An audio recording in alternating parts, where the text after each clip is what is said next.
we will have we will begin with that.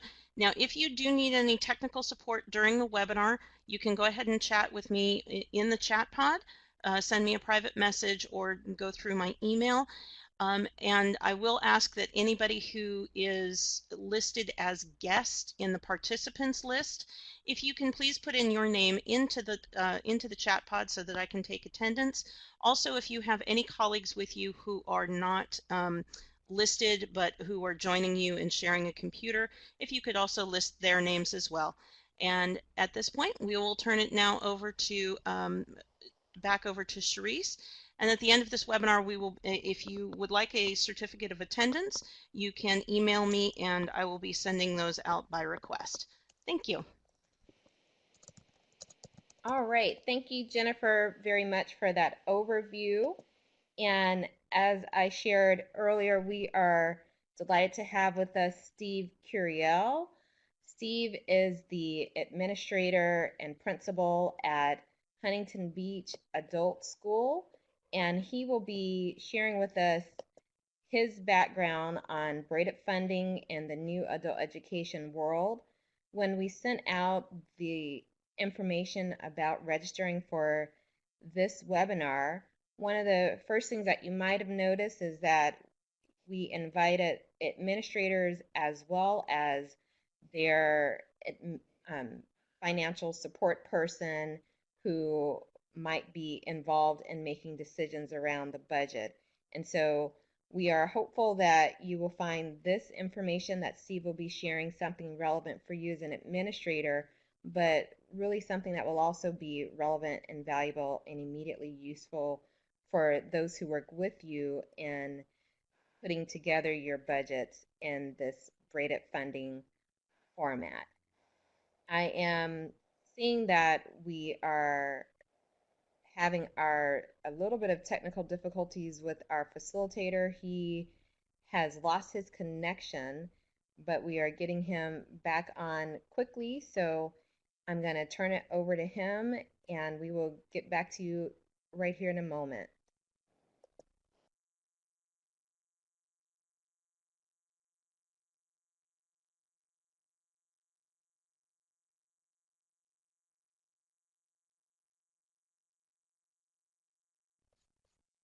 All right, and so Steve should be back now with us. And Steve, I'm turning it to you. Hi there. Sorry about that. I don't know. You just kicked me out, and so hopefully that doesn't happen again. But welcome, everyone. I'm glad to see everybody here. And you know, one of the things that when Charisse asked me about braided funding, it is a topic that I've kind of studied into. And today we're not going to go very deep because in reality, braided funding is a very complicated and extensive budgeting strategy. So we're going to cover the basics, and then maybe down the road, if we need more, we can go a little bit deeper. But really quick, I've been in adult ed for 16 years now. I can't believe it's been that long, but 16 years. Came into it from being a high school teacher, wanted to be an administrator, and then realized adult ed had a lot of budgeting and business type skills that I had to develop. And so I actually went in around year 5, started an MBA program, learned more about budgeting, and trying to figure out how to run my school and support my staff the best way, especially considering all the different business aspects of adult ed. So I appreciate and applaud you for joining today, because it is a continuing learning endeavor in adult ed world, especially with all the changes we keep seeing. But I think by being on, you're preparing yourself for the future. I also attended the Access Business Academy, where I got to meet a lot of school finance administrators or people that aspire to be school finance administrators. And one of the things I think I do a lot, and my staff will probably attest to it, is I'm out there meeting people and trying to learn as much as I can about adult ed, about finance, what other funding sources are out there. So it's definitely an area, or this funding is an area I'm always interested in and trying to figure out how do we bring in more revenue to my school and to the state adult ed system in general. So with that said, as Cherie said, we invited some technical people too, budgeting people as well as administrators. So there'll be a survey that pops up, and basically we're asking if you're to pick one of the four. If you're a classified person, and adult ed budget is where you do spend most of your day. If you're an administrator expert, comfortable, Excel is your friend, is always up on your screen.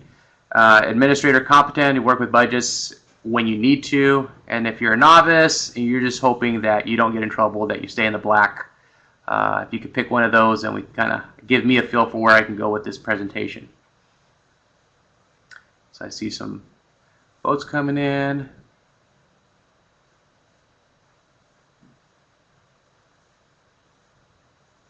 And you can be honest, your boss isn't online watching this, so.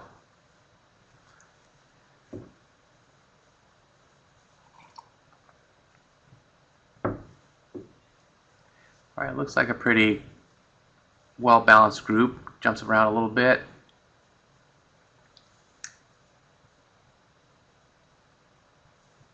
I'm glad we have some accounting folks on, so they can help their administrator with any follow-up work that might need to be done after this.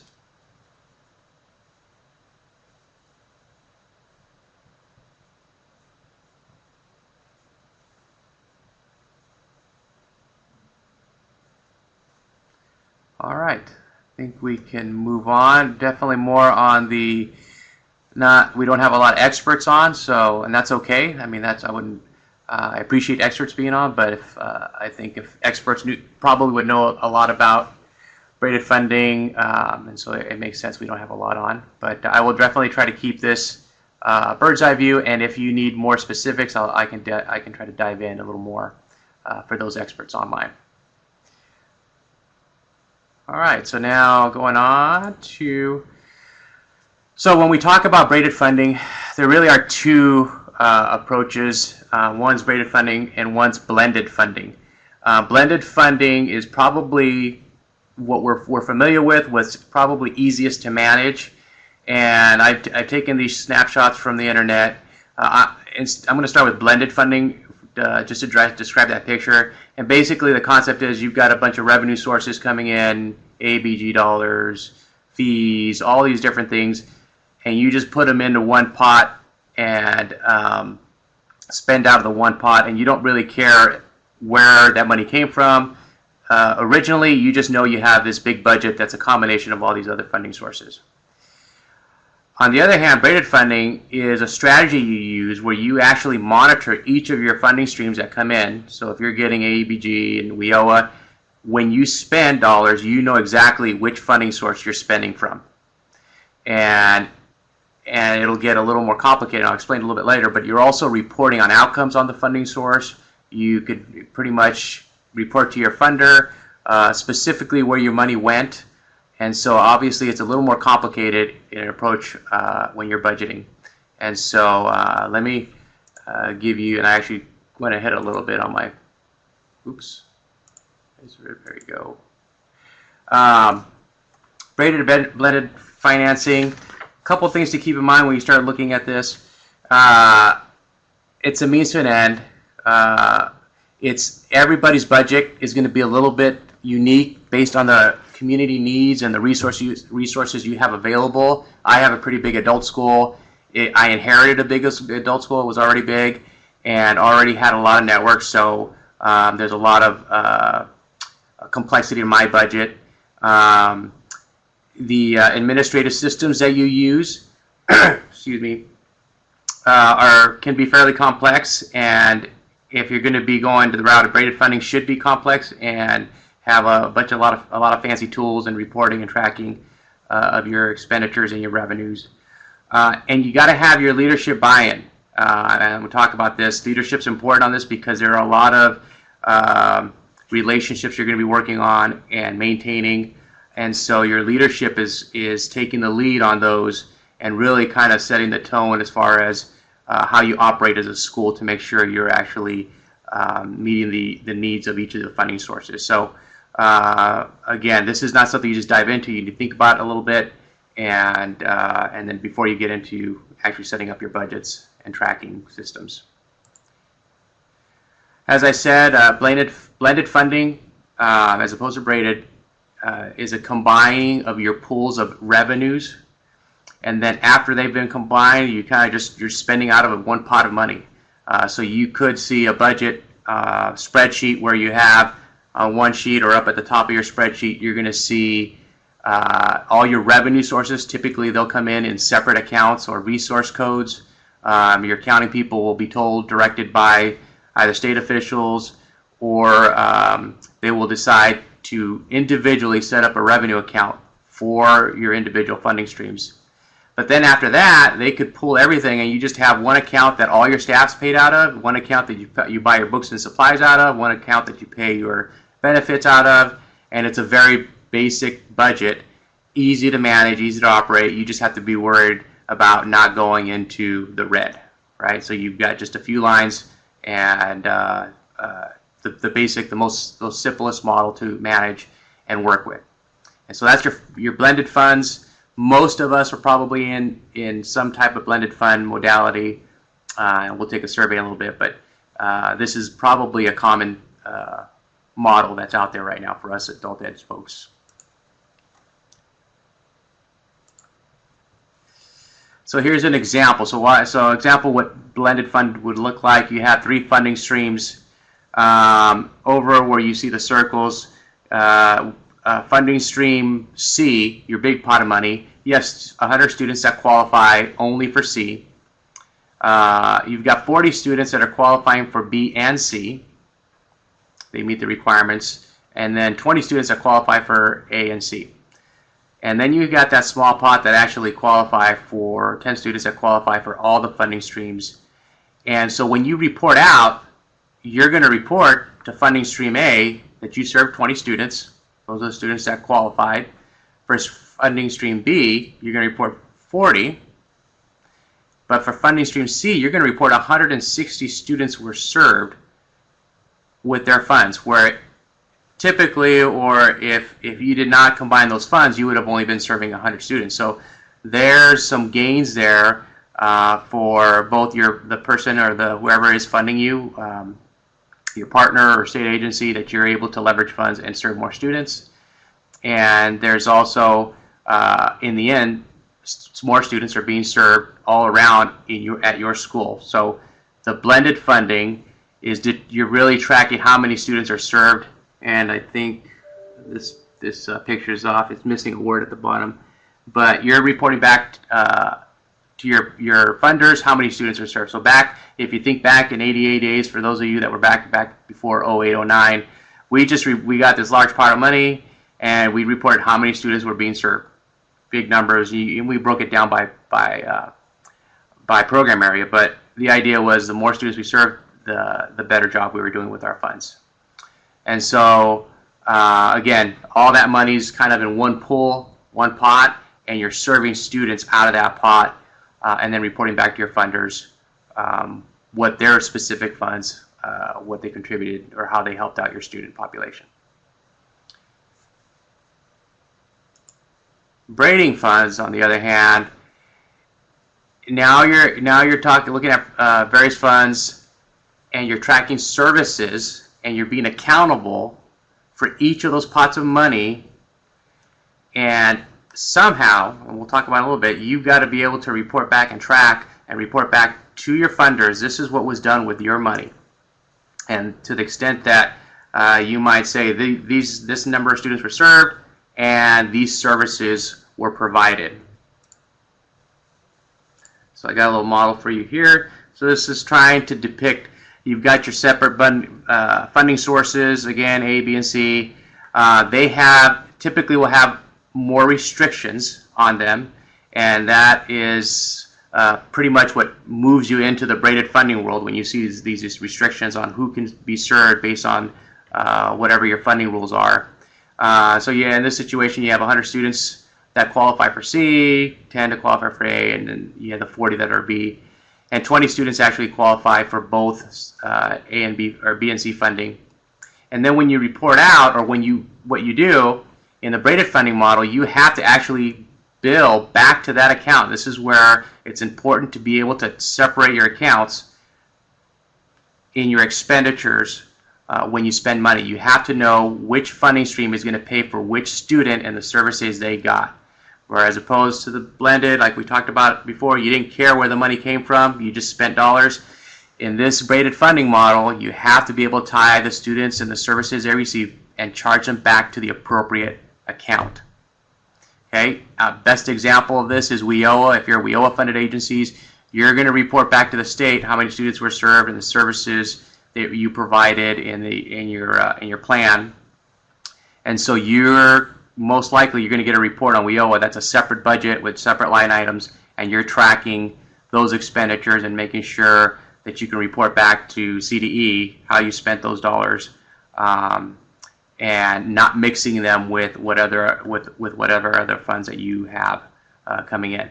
So braided funding, you're concerned about what you spent your money on as opposed to just that how many students you serve in the blended model. Okay, a little complicated, I know, but I'm gonna hopefully keep going. It'll make a little more sense. So these two models, I just have to put this in there. It's not an either or. You are able to use both. In fact, my budget has some blended funding practices, and then it also has the braided funding in my budget. So I'm only going to say that just to point it out. You don't get stuck on having to go a braided funding model or having to go blended, one or the other. You can mix both. Okay, so why braided funding? It's complex. It's a lot of work to maintain. Your accounting folks would probably attest to that if they're doing that right now and tracking all your expenditures by funds. But braided funding means you're bringing in actually other funding streams. Right now, our major funding stream for adult ed is the adult ed block grant. Some of us have ABG, some of us have CalWorks or fees, LCFF, and there's all these different fund sources that we're capable of or we're able to tap into. And it's a lot more work, but the more of those fund sources that you have coming into your school, the more stable you are. You're not putting all your eggs in one basket, and you can kind of diversify, if you will, like you do your investments, you diversify and lower your risk for your school and your program. This is also true for blending, so both of those systems are bringing in different sources of revenue, but the stability that it provides you is something that I think you would appreciate, your staff would appreciate, even though it's more work.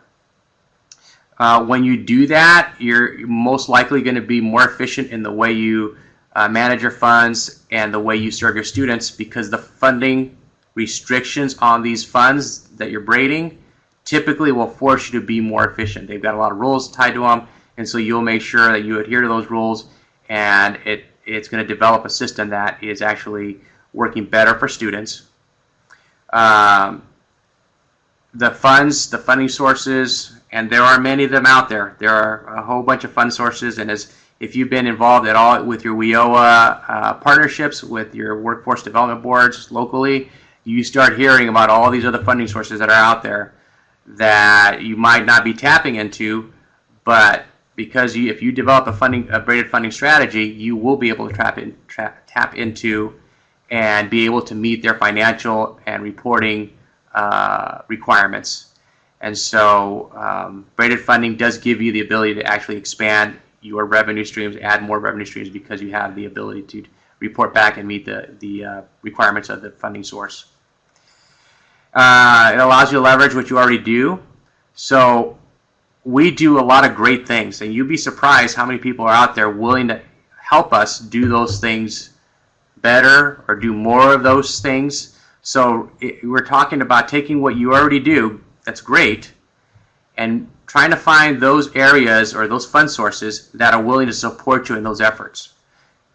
Yes, they're going to have restrictions on them, but you're already doing most of the work, whereas somebody who's trying to tap in those sources and not doing adult ed, they're just a startup company, educational institution, they're going to have a hard time because they've got to build their base program and still try to tap into these funding sources.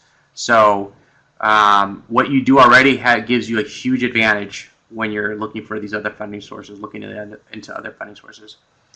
And in the end, it's going to help you build strong partnerships. And that's what we really need to do. Strong partnerships that are going to benefit your students, whether it's with your local workforce development board, or with your library system, or with private funders. All those entities, think of them as all being part of your family that's helping out your kids or your students to be successful. So your partnerships are going to make your program better, more robust, and bring in more services that our students in adult ed really need. So those are the big points about why go into braided funding. You should not to be hesitant. There is some complexity to it. There's some challenges, but it's worth the effort. There's just a ton of benefits to you, your program, and then to your students as well. Okay, so based on this information so far, do you think your school is using braided funding right now? So if you look back at your budgets, would you say, yeah, my school, we're doing this. We've got this complex financial system, and we're tracking and reporting back outcomes based on students, individual students?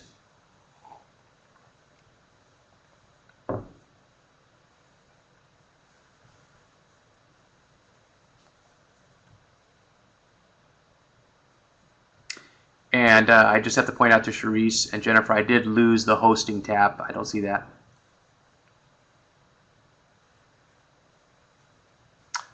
Okay, it looks like a majority of us are using braided funding. It's great, because if you do have braided funding, that means you have the requirements that will help you expand and tap into other funds.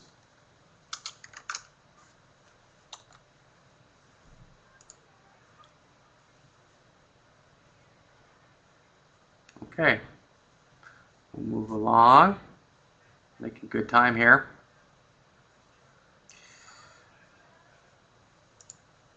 All right, so here's a little bit check to see if I'm making sense here. So I check for understanding. Can you name some potential adult ed fund sources that would require braided funding approach? So thinking about the revenue streams that you have right now, which of those do you think require braided funding, tracking of individual expenditures, and reporting out on student outcomes, student expense services paid out of a certain fund?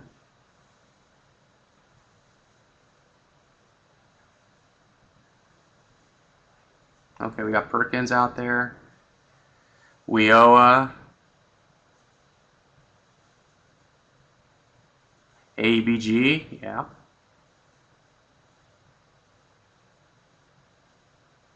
Triple SP, yeah.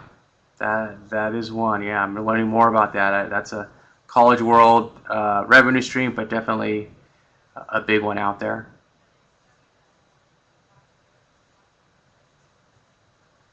LCFF, okay.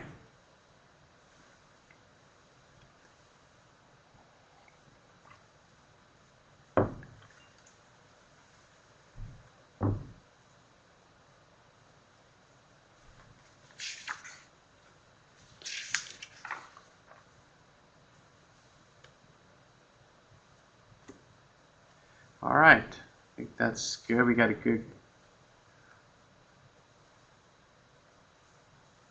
Oh, I see. I see some on the left hand, the chat window. So consortia supplemental. Okay, yeah, consortia. The allocations, the consortia allocations received on top of our MOE, maybe. I think Sylvia got that over to the chat window for the question. Okay, so it's kind of an interesting question, because as I started going through and trying to build a table that I'm going to show you, some of these can move back and forth depending on, whoa, where did it go? Sorry about that. I think I got that slide out of order, but I'll get to.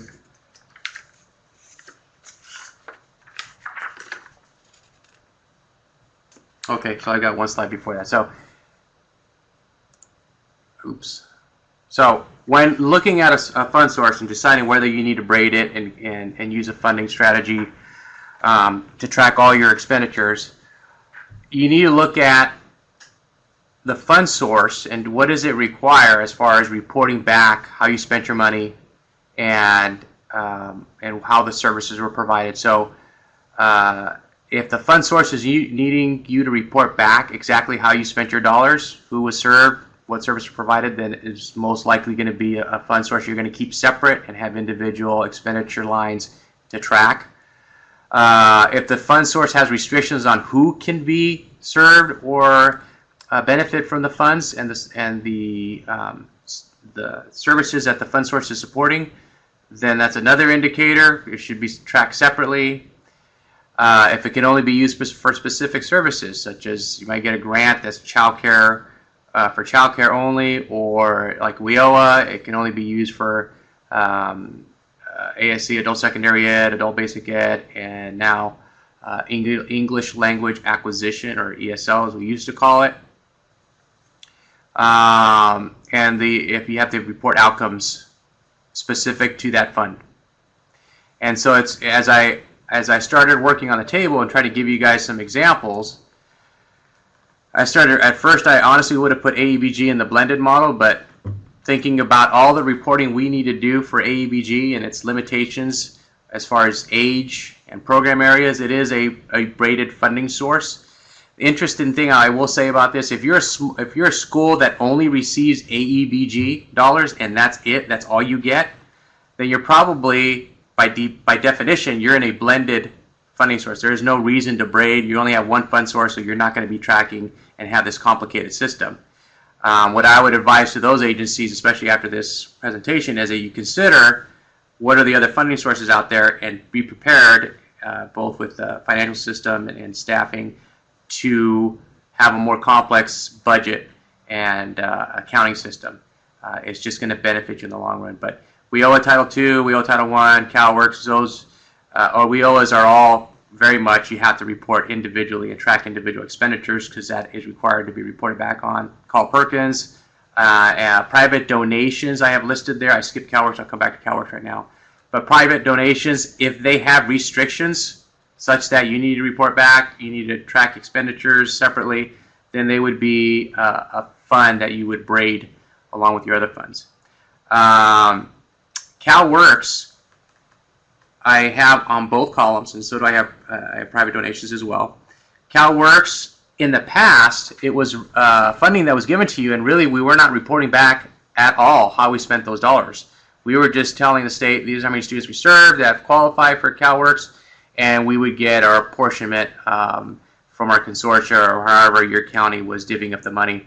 But now, 16-17, we've been told we will have to report on how the money was spent, how many students were served, and that I put it over in the braiding just to caution everyone, if you are receiving CalWorks, that is the word out there that we will be reporting in more detail how we spent those dollars. So there should be separate line items in your budget to track your CalWorks expenditures. LCFF, I noticed, was put out there, and I could see how LCFF is a fund you might want to braid. Typically, if your district is just giving you funds, and my district does give me some LCFF funds, it's just mixed into our regular budget. It's not necessarily tracked separately, and I have a general adult ed block budget that has a combination of fee that's made up of a combination of fees and LCFF. But if your district is saying we want certain services provided and only those services, then yeah, I can see it should be under braided and tracked, and again have its own separate account codes and expenditure codes. So I can see that falling it definitely into braided.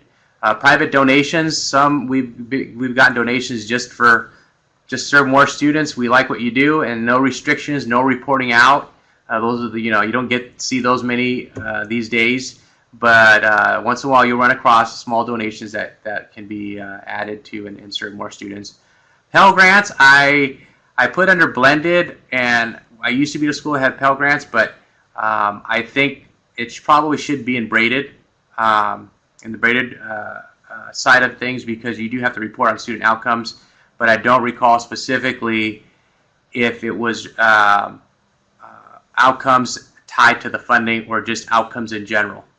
And so I'm going to claim that I'm not sure. I'll claim 50-50 whether it should be under blended, but most likely you'd be safe putting in the braided and tracking it just so you don't get into any trouble. So are any schools out there that have Pell Grants and are tracking that fund source separately? I know we got some college folks. There's a few adult schools out there that do get do Pell Grants, but it might be just a fee revenue and put into the larger box.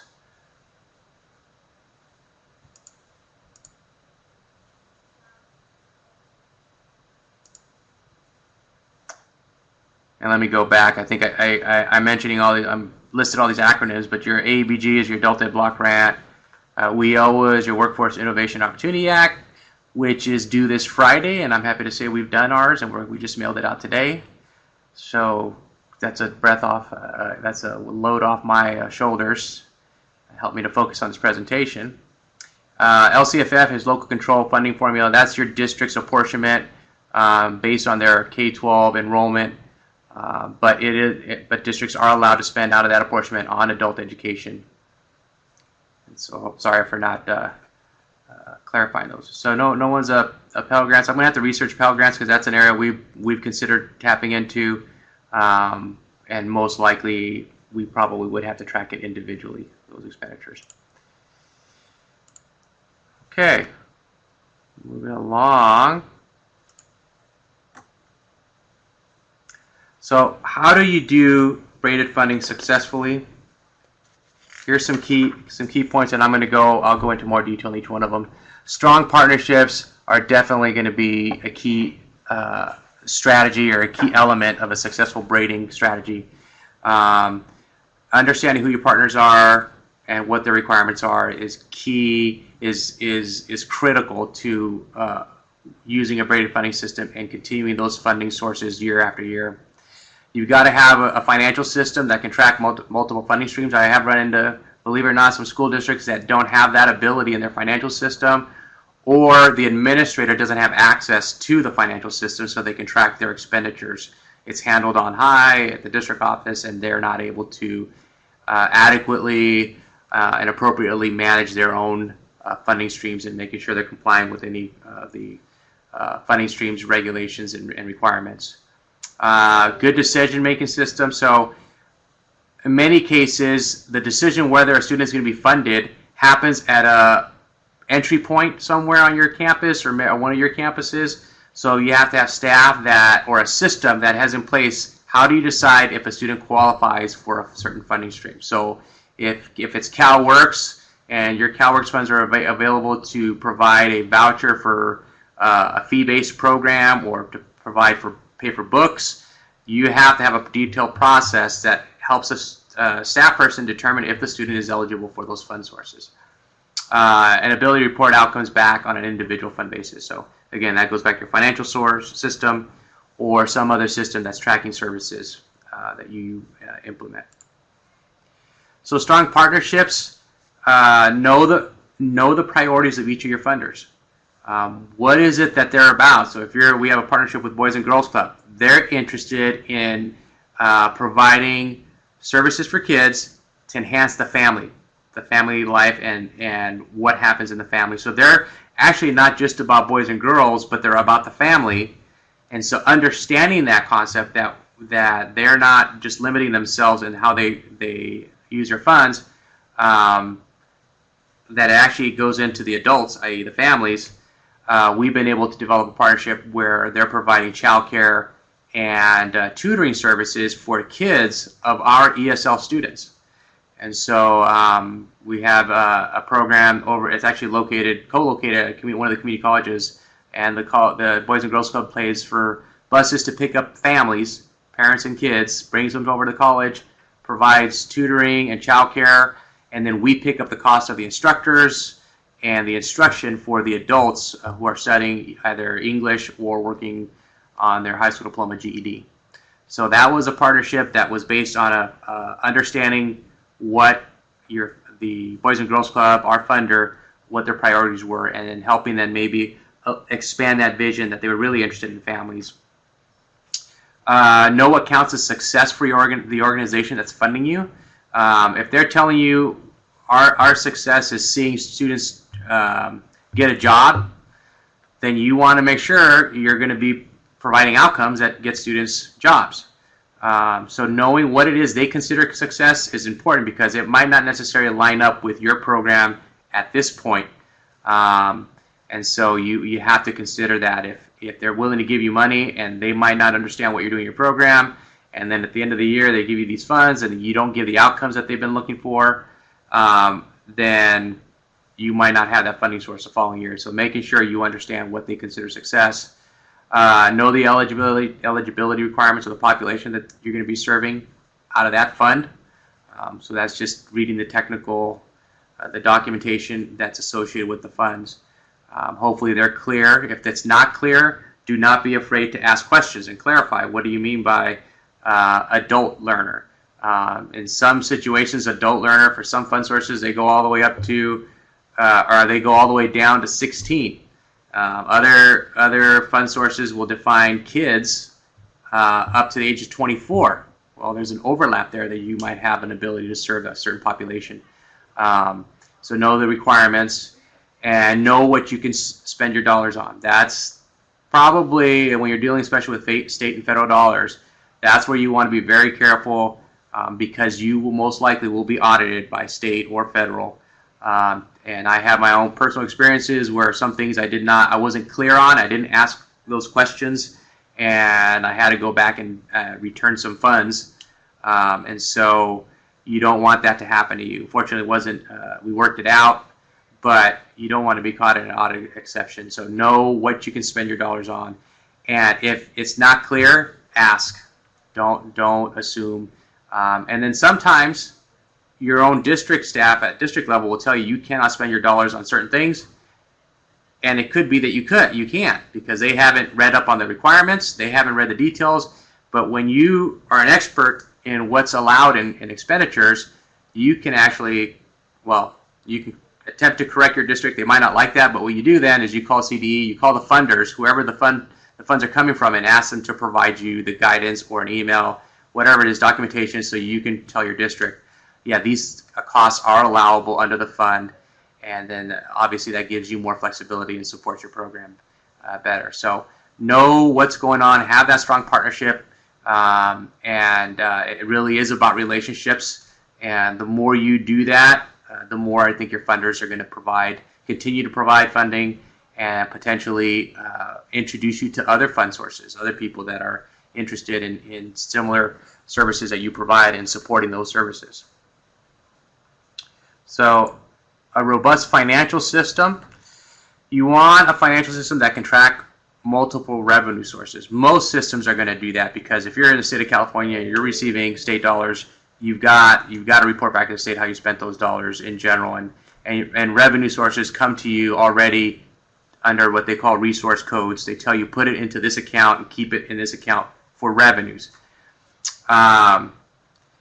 You want to be able to establish expenditure accounts per fund source. So once you know you have all your pots of money coming in, you want to build a budget for each of those funding streams. So for my WIOA, I've got a WIOA ABE ESL funding account or accounts for expenditures.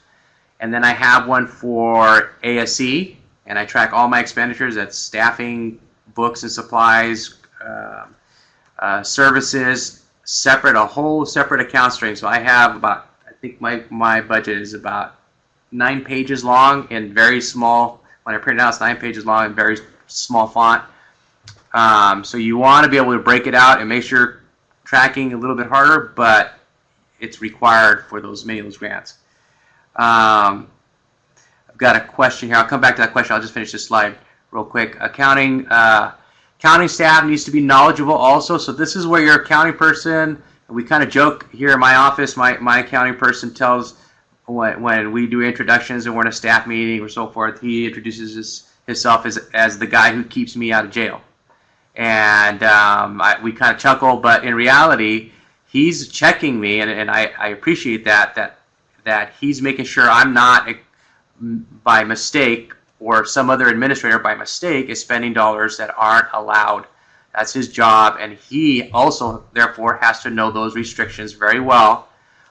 We had times when we disagree, and then those are the times we just call up to whoever the funding source is and ask, can you please clarify this? And I'm sure whoever it is, your accounting staff, as long as they get clarification from the fund source, then you can make the decision, the right decision from there. And make sure you have clearly documented guidance for non-accounting staff. Again, people who might play a role, like secretaries, other administrators, if they have access to those funds and they're spending dollars, that they also get guidance on what they can and can't spend those dollars on. So Sylvia's got a question. I'd like to know how you track transfer of students to the workplace, since this happens after students are gone from your program. That's a great question. I think a lot of people have that question, and I will tell you what we do now and what we're developing. And so what we do now is what was required, and it was kind of past practice, is we survey students, we call them up, we send letters, we'll send emails, we do everything we can to try to catch them and track them after they've left our program. The success rate on that is not good. It's horrible. Although our staff, and we all know students are out there transferring, they're getting jobs, but we don't have the documentation to back that up. And so now in this world of, I would say, increased accountability, really it's going to depend on what systems do we have in place that actually will match up our students with EDD, our partners. And this is another plug for why you want to be out there partnering, because if you can build a relationship with your EDD folks, that's the Economic Development Department, I believe that's what it stands for. But they track wage gains by anyone who's working. Their job is to track their wages and report them to the state and to the feds. And so our plan is to connect our data system with their data system and to do these matches. Now that is also being talked about at the state level. And so supposedly the state's going to have this data exchange, and they will be able to tell us how many of our students that we report under the Adult Ed Block Grant or under Workforce Innovation Opportunity Act, they'll do this matching up at the state level and report back to us how many students did actually transfer to the workplace, proven by the fact that they actually had some income or maybe had more income than when they attended your program. So that's all in development. That's the direction we're heading. I'm not necessarily going to say I'm going to wait for the state. I'm working on that relationship locally so that we can have some way of tracking our students and making sure we get credit for when they do get jobs, because we know, and most of us know, our students are out there getting jobs as a direct result of the training and the education they receive from our programs. So yeah, I wish that we could have a better answer, but we are, I think, moving in the right direction. And we shouldn't be afraid of that. That's ultimately, I think, that question is what our funders at the state level for the big pots of money, that's what they're asking, and we really have to pull up our sleeves and figure this out, because my fear is we only get so many times that we can say, well, we don't know, we don't have a good tracking system. That only worked for a little while, and I think that's only to our detriment down the road. So great question, and that's the big question out there right now. Okay, so good decision-making systems. Our students, when they come in, we have now developed an enrollment process that's very basic as far as what my staff does with those in the interaction with those students. So we ask students to enroll, and enroll. What I mean by enroll, they're either filling out a paper that requests information, or they do it online. And this is a process that involved my classified staff, the support staff who actually are at the front counter or who do the initial enrollment of students. But in that process, in that application, on that enrollment form or online, we ask all the questions that, and you probably have heard this, that many of our students don't want to answer. It is a lengthy enrollment questionnaire.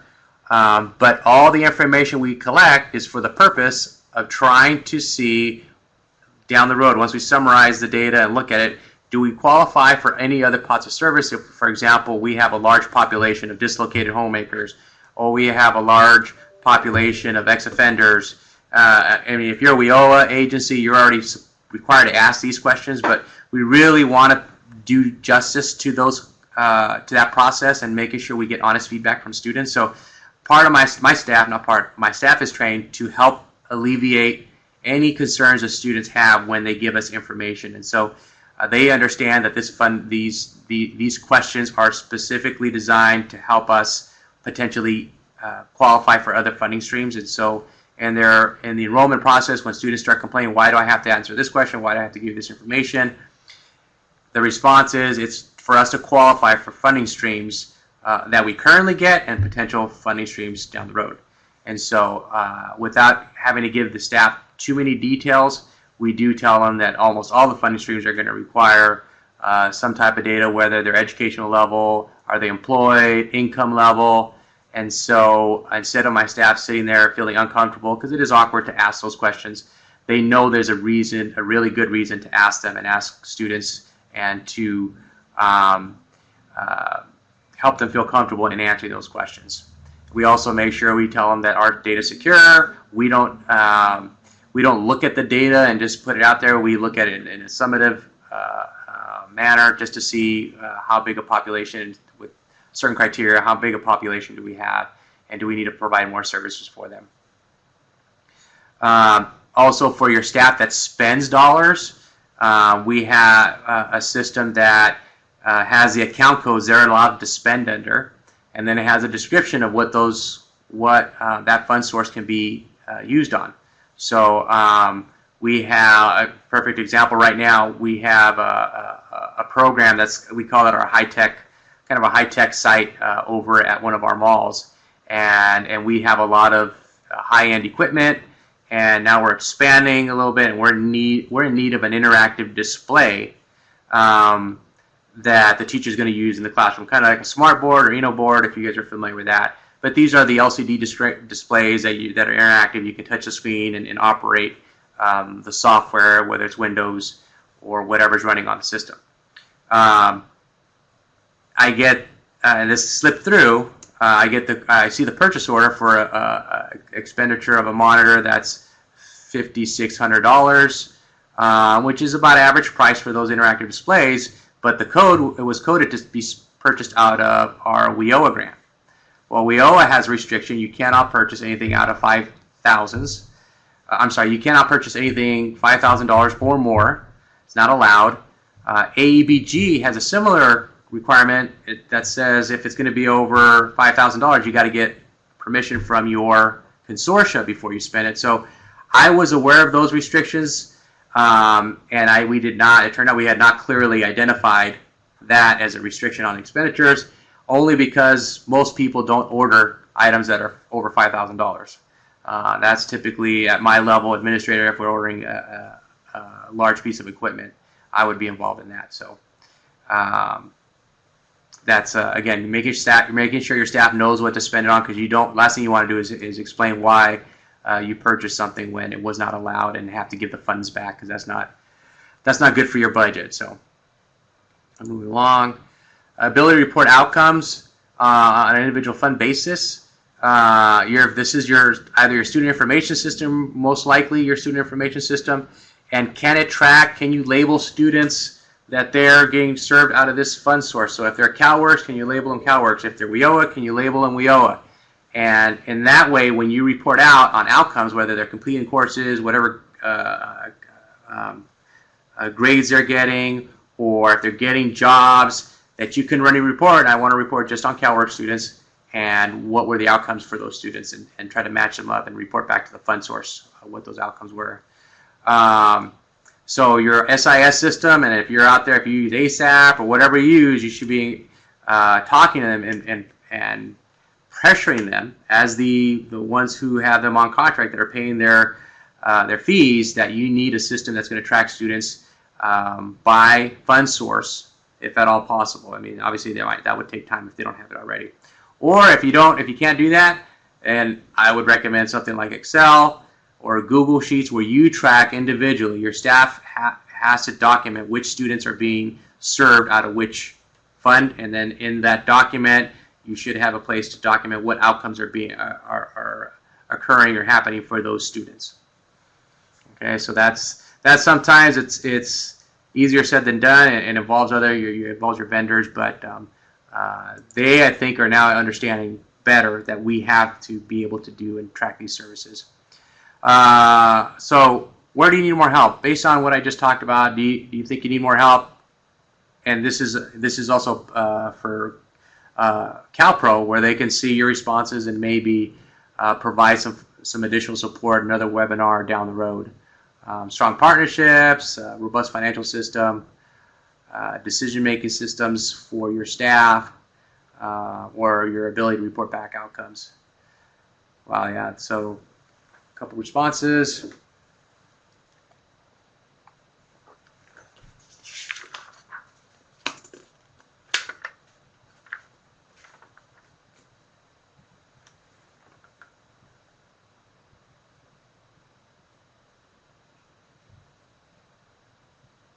Okay. They're reporting back. I'm not surprised. I think that's the new world we're in. The old world of reporting student attendance and how many students were enrolled. That's the basic. You could say the basic model for SIS system. Now we need more gadgets. We need more tracking of students, and so I will definitely pass that on. I think we're well aware of that, and hopefully, fingers crossed, we will state and our vendors will develop those systems that will help us. Or we go to those those other agencies that have our experts at Braided Funding, and ask them, what are they using? What do you guys use to track your outcomes and report back to your funders? Because we're not the first, we're not the only ones doing this. So again, back to networking and building relationships so you can kind of see what other tools are out there. Okay. So now that you kind of got an understanding, a basic understanding of the braided funding model, it gives you, hopefully you're seeing some opportunities, maybe even seeing that we can do this, we already do this, so we're going to go out and start tapping on office doors to see if we can get other funders. Before you go out there, you've got to know, you've got to have a clear vision of what your school's about and what it is you focus on.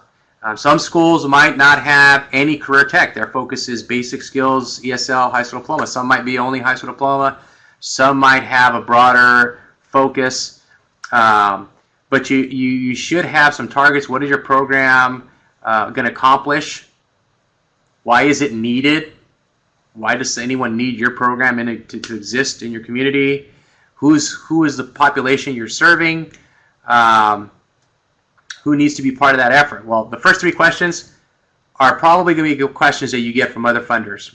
Someone who's interested in your program, they kind of heard about what you do, they're going to ask you, so what do you guys do for the community? Who are the students you serve? And that's in those conversations, in those relationships, you should be able to, I say, because if they ask me, I know I serve 4,000 students that are either seeking to get better skills for a job, or seeking to learn English, or they're trying to get their high school diploma or equivalency. So I have that number memorized, and every year, I'm hoping it goes up every year, but I know that I can pull that out and talk to them about that. I also know our focus is to get people either into jobs or get them moved on into post-secondary.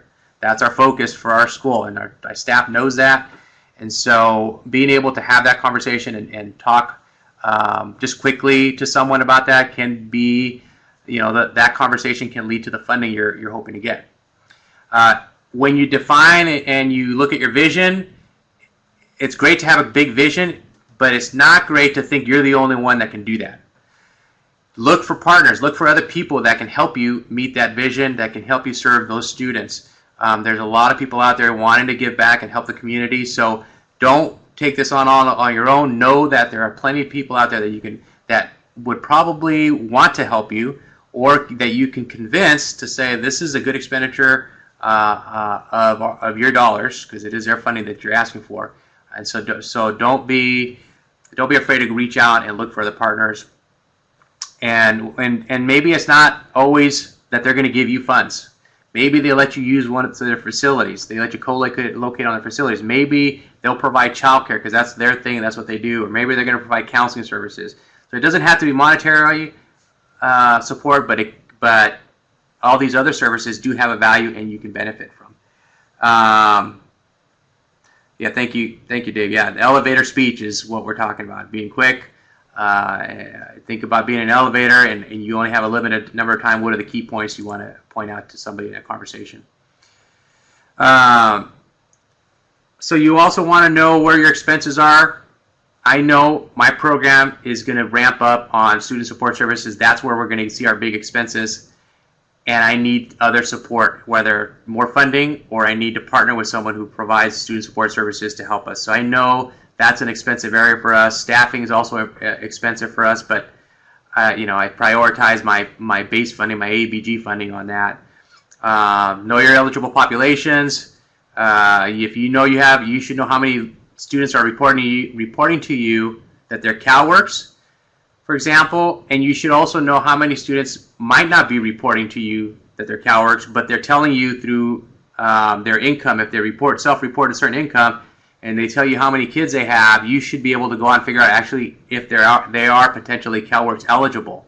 Just because someone is not in the CalWORKs program right now doesn't mean they're not eligible for CalWORKs. So sometimes you have to dig in a little deeper. So know who your populations are. Research the funding streams. Make sure you're know what the regulations are. A lot of funders put their regulations online so you can read about the company. Or just call the funder and ask about their program and what they do and what they're interested in. Finding your gaps, where are you guys needing support, and then just to be out there researching what are the other funding options out there. Questions? I think I went over by 1 minute, but I'm happy to stay on if you guys are. I know it's a lot, but I think in most of our situations, we're probably pretty well set for funding tracking. It's the reporting out that I think we pretty much voted that's an area that we need help on. So obviously we're going to, as a state, try to do that. Steve, I want to thank you for doing a wonderful webinar filled with a great deal of information about braided funding, blended funding, how to access more funding so that we can better serve our students and serve more students. I think it was great, and I see that some folks are still typing in the question and closing thoughts comment box, and as they're doing that, I want to thank them for their participation. Let them know that in the center box on the bottom titled File 3, you will see that we have the PDF of the PowerPoint that Steve just shared, so please upload that so that you can have it. And then off to the far right in the bottom, you'll see a tab labeled Web Links, and in that one you will find the webinar evaluation link as well as the link to register for our next Administrators Forum webinar. It will be on April the 18th by Brigitte Marshall, and the topic will be Managing Change Successfully. We hope to see you all there, and thank you very much for participating today. Thanks. Thank you, everyone. Appreciate it.